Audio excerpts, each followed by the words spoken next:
Hey guys, press the bell icon and never miss a video from Ayola DIY. Hey guys, thanks for joining me today on Save the Crafty YouTuber video hop. This particular hop has been organized in order to support some small YouTube channels who have been affected by the new monetization policies by YouTube. Over the period of 5 days, a bunch of girls on YouTube will be showing you all different tips and techniques on different kinds of projects. There are more than 150 prizes to be won, and in order to win any of them, you must comment as well as write whether you are from USA or outside US. And the more you'll comment, the better are the chances. And if you really like my channel, please don't forget to hit the subscribe button. One of our mega sponsors, Catherine Pooler, was very kind enough to send me these amazing stencils, cardstocks, and some inks. I will be using all of them later in this particular video. The cardstocks are of really good quality, and I cut my die cut pieces using the fantasy dies and these cardstocks. You can see the dies are super intricate, and I'm gonna list down each and every product which I have used in the description box below. I'm using this particular stencil from Catherine Polar, and using my paper texture paste, I'm gonna apply it all over my canvas.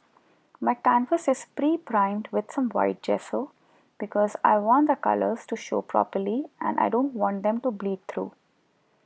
Once my paste is dry, I'm gonna take some black gesso, dilute it with water, and cover my canvas at random places. I want to give my canvas a very galaxy kind of a look, so that is why I'm coloring it with some black paint. Now using some opal magic paint, I'm gonna color it. The first part is basically making the background, and for this I use different kinds of colors, and I will use them till the point I get satisfied with my background. These opal magic paints are truly magical. As you can see, on black they are different color and on white they reflect a different color. I'm getting closer to the background which I like, and eventually you will see that I've colored the black part, but trust me, because of the black part, the interior of the canvas has a darker shade and every little bit counts. I always keep a lot of tissue besides me so that I can wipe off the excess paint, and I'm pretty much satisfied with my canvas in the end. Here I'm using some color bloom sprays again by Prima Marketing, and I will be splattering it in a particular fashion and dripping the paint downwards towards the gravity.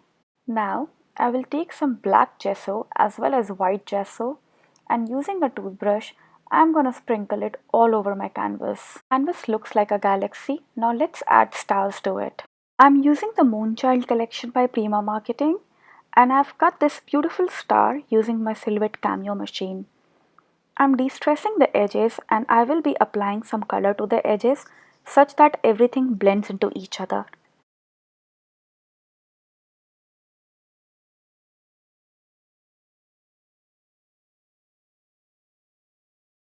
My next step is fairly simple. I'm going to be preparing my chipboards, and for that I will be putting some Versamark fine ink and adding some embossing powder on it. Using my heat tool, I will be melting the embossing powder, and the end result is going to be beautiful. My star is ready and so are my chipboard pieces. Now let's start assembling it. I give dimension to my elements by adding pieces of chipboard together and creating a raised platform. The dies which I have used are from Fantasy, and I have cut them using the black cardstock as well as the white cardstock by Catherine Pooler. The assembly part is pretty much hidden trial, and I have already done it off camera, so that is why over here on camera it looks like it is coming very much naturally. To give textures to my creation, I will be using basic items like threads and some metal gears which I bought off from my local craft store. The collection which I'm using, as I mentioned earlier, is called Moonchild, and I'm gonna list it down below in the description box.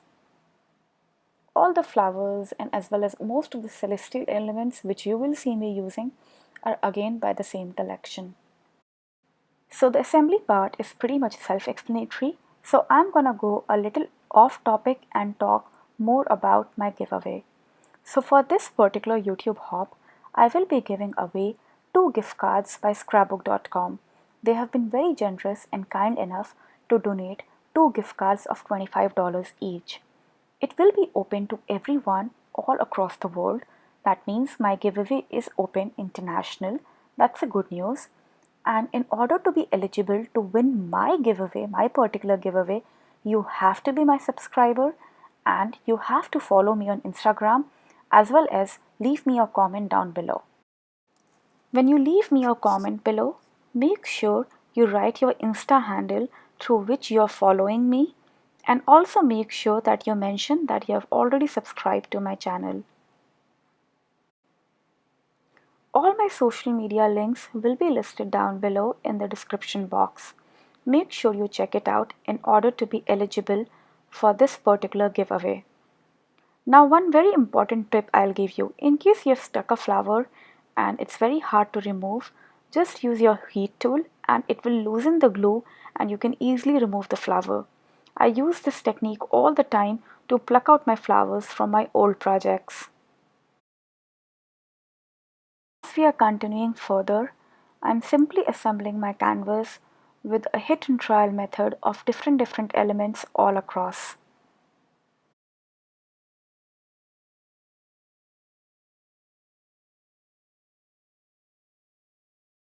Every little nook and corner counts, so make sure all the elements are very well balanced together, and always make sure that you adhere them properly on your canvas, because there have been times that I don't adhere my stuff properly and they come off later and it looks super ugly. Here you will see that I'm using the vellum packaging which came with the flowers and I'm applying it on my canvas. I try to use my packaging as much as I can. I hate wasting a single piece of paper in my craft room. I'm using this beautiful clay piece which I made using a mold. And in order to color that, I will be using some Art Alchemy paints.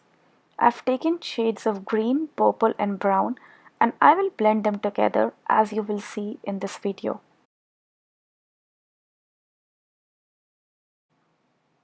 As I proceed, I always make sure I start with a light color and then I put my dark shades on top of it.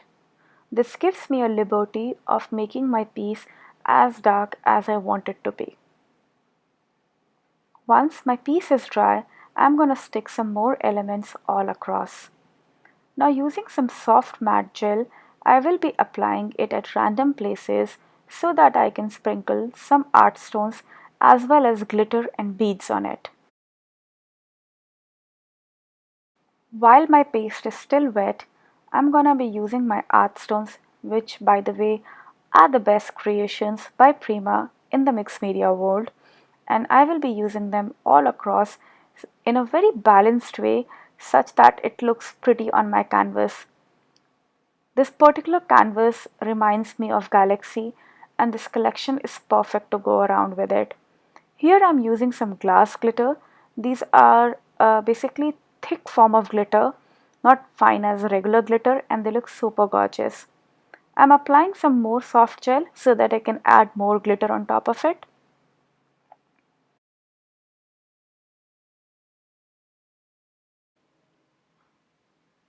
Once my glitter and stones are dry, I decided to add some white gesso to it.